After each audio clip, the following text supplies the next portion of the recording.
You know, it's officially the anniversary of She-Hulk, and I think it's time for us to analyze all the beautiful things that show gave us. In my case, mostly high blood pressure. Hi y'all, Snarky J Cosplay here.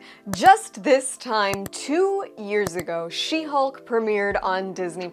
August 18th, 2022 is when we were introduced to the Disney+ version of the iconic big green lawyering machine, Jennifer Walters. And it's so strange that something so beloved by like 12 people has yet to have a second season. And I think we need to talk about it and really take stock of what She-Hulk was for a lot of us, so let's get into it. While we were only introduced to the live-action version of Jennifer Walters 2 years ago, She-Hulk has been around for a very long time. And if you've ever read any She-Hulk comics, she actually does have a habit of breaking fourth walls, also being a little free with the body and mind, and she's actually very funny. So the fact that they tried to make She-Hulk a sort of comedy really isn't super out of the league of the character. Unfortunately for the people that wrote She-Hulk, they were their own biggest enemies. See, they want to talk about the trolls and the misogynists, and that was a big plot point in the series, right? Her dad and like her 1 or 2 male friends were both bumbling, lovable idiots, which is the only thing you're allowed to be if you're a man. Besides that, you're a toxic misogynist that hates women and undoubtedly has some sort of plan to eventually end their careers and lives altogether, right? Yeah, come at me, bro! I mean, sure, that all sounds like fun, right? Not. But it's also made even worse when your main character is constantly bitching about her life. Okay, this sucks. I am totally qualified, but now everyone around here is always gonna think this is the only reason I got the job. It's so unfair. Giving everybody around her a hard time. Because I do it infinitely more than you. And just being generally unlikable.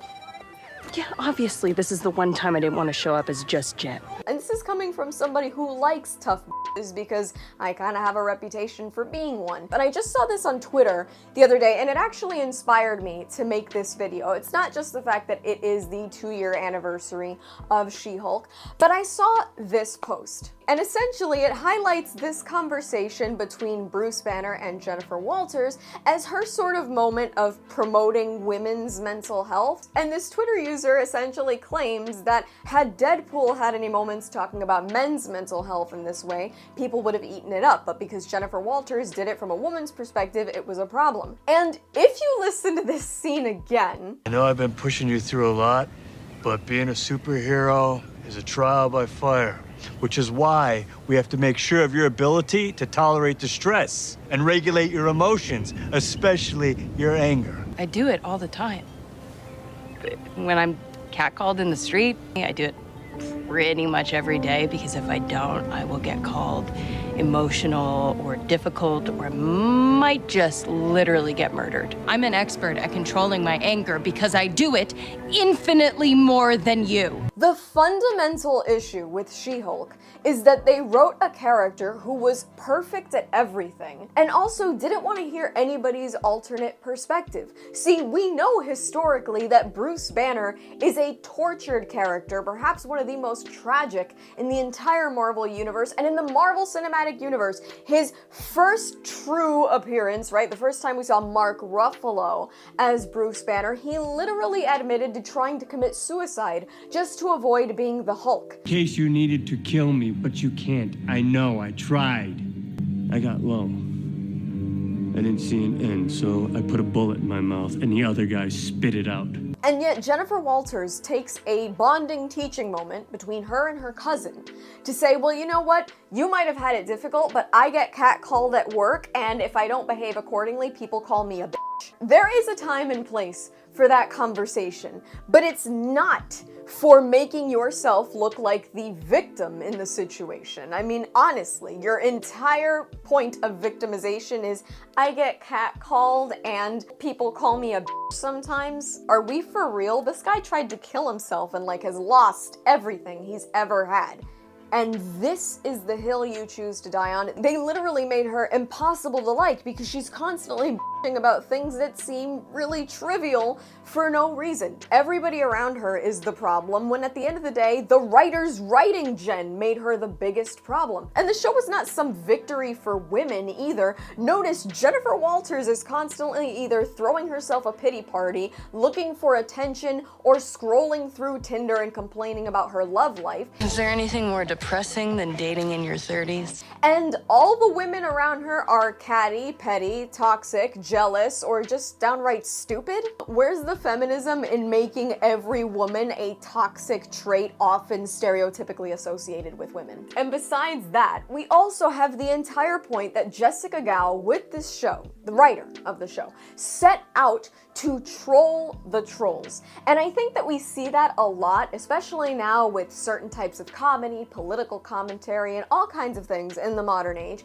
I think a lot of people have started to miss the point that when you put out a piece of content, you are either trying to entertain, inform, or educate. And when your purpose for a particular project is to attack the other side, whatever side that may be in any argument you're trying to make, then now your audience is suffering. Because what you're doing is trying to make digs at whoever your supposed enemy is, and now the storytelling, the informing, the educating, whatever the original purpose is, goes out the window. And that is the primary issue with She-Hulk, is that because Jessica Gao and everybody in that writer's room had a chip on their shoulder the size of a meteor strike, they essentially sought to attack men and troll the trolls at any point. They didn't want to tell a good story, they didn't want to be funny, they didn't want to make Jen likable, they didn't want to make it cute. They just wanted to attack anybody that had ever bothered them. Any man that had ever catcalled them, anybody that had ever been a bad first date on Tinder,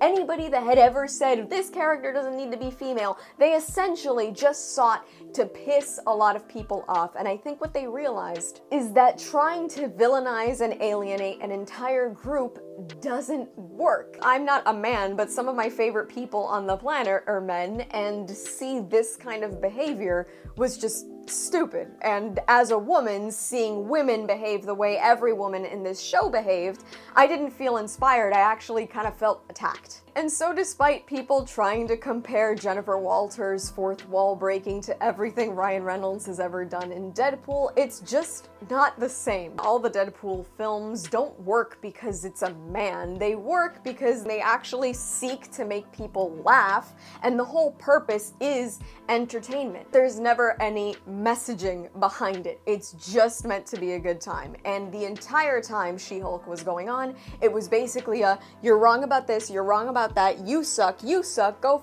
yourself. And it was just a constant stream of dog basically. We all know that at this point, 2 years later, it's unlikely that we'll ever see season 2 of She-Hulk, probably because the fans didn't respond well to it. And while I do feel sort of bad for Tatiana Maslany, who I've heard is very talented, I think it's for the best that Jennifer Walters and everything that happened in those few episodes from season 1 is never talked about again. And that's all from me. I've been Snarky J. Thank you so much for watching. Please don't forget to like and subscribe. For more Snarky J, feel free to check me out on Instagram, and if you'd like to support me, this channel, and my content creation, do check out and consider subscribing to my Patreon for exclusive photo shoot sets and cosplay content. I will add links to all of those in the description below, and let me know your thoughts on She-Hulk in the comments below.